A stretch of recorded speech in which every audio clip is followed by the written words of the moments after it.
Halo rekan sejawat dan para pembelajar sekalian, selamat datang di sesi masterclass akademi kita. Hari ini, kita tidak hanya akan membahas teori di atas kertas, tetapi kita akan benar-benar menyelami dunia biomolekuler dan aplikasi klinis dari Continuous Ambulatory Peritoneal Dialysis, atau yang biasa kita kenal dengan CAPD. Mari kita bedah secara saintifik bagaimana terapi ini bekerja secara langsung pada tingkat seluler.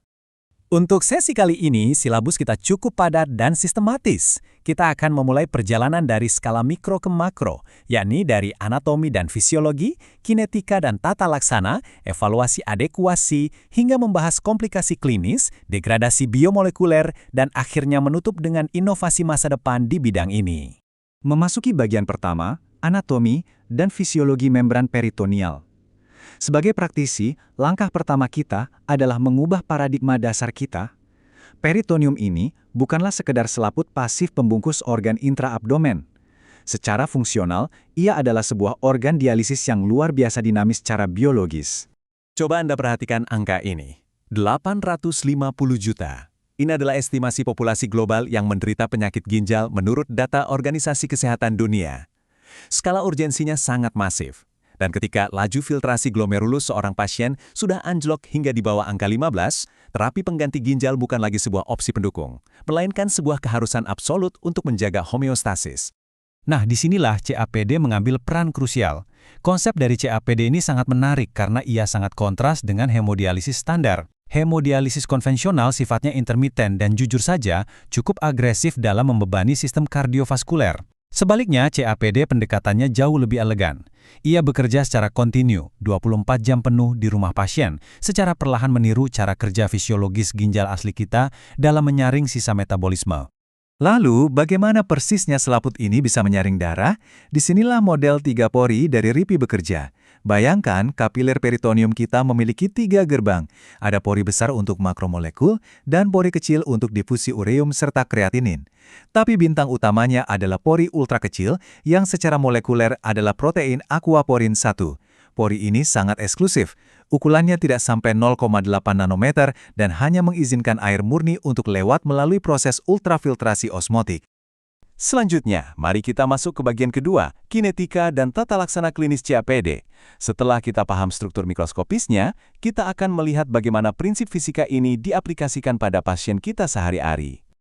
Sebagai ilmuwan, Anda pasti familiar dengan persamaan fisika dasar ini, koefisien area transfer massa.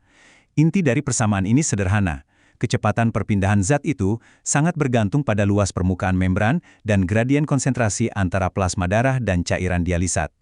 Gradien perbedaan konsentrasi inilah yang secara harfiah menjadi mesin pendorong untuk menarik toksin keluar dari tubuh pasien. Tentu, untuk menjalankan mesin tersebut secara klinis, kita butuh beberapa komponen presisi, seperti agen osmotik, buffer, dan elektrolit. Tapi yang tidak kalah krusial adalah akses ke rongga perut itu sendiri. Kateter Tenkov berbahan silikon ini harus dipasang dengan presisi anatomis tinggi. Ujung distalnya wajib bersandar sempurna di kavitas Douglas, yakni titik terendah di rongga panggul, agar drenase cairan nantinya bisa keluar dengan tuntas. Secara klinis, bagaimana prosedur ini berjalan? Pasien kita akan melakukan ritme yang sangat terstruktur dalam 3 fase. Pertama, fase inflow, di mana 2 liter cairan dialisat dimasukkan dalam waktu 10 hingga 15 menit. Kedua, fase duel, fase penahanan selama 4 hingga 6 jam, di mana proses difusi aktif bekerja. Dan ketiga, fase drain, proses pengeluaran cairan kotor. Pasien akan mengulang siklus higienis ini secara mandiri sekitar 4 kali dalam sehari. Beranjak ke bagian ketiga, evaluasi adekuasi transport peritoneal. Ingat, sebagai klinisi yang profesional, kita tidak bisa sekedar bergantung pada asumsi atau pengakuan subjektif pasien. Kita wajib berpijak pada parameter klinis yang serba objektif. Melalui Peritoneal Equilibration Test atau PET, kita akan menemukan variasi biologis antar pasien yang sangat nyata. Ada pasien yang kita sebut high transporter. Mereka menyerap glukosa dengan sangat cepat, sehingga gradien osmotiknya cepat hilang. Mereka butuh waktu duel yang singkat. Di sisi lain, low transporter mampu mempertahankan gradien lebih lama dan cocok untuk duel panjang.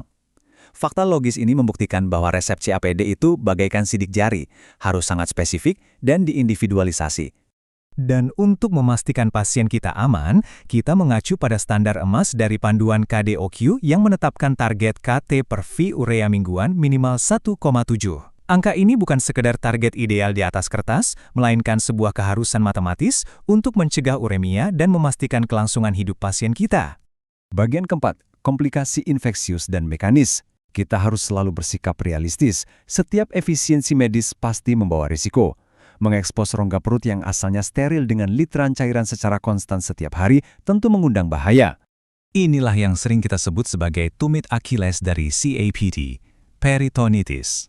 Invasi patogen ini bisa berawal dari hal sederhana seperti sentuhan jari yang tidak steril atau translokasi bakteri dari usus. Apa yang terjadi di dalam sana?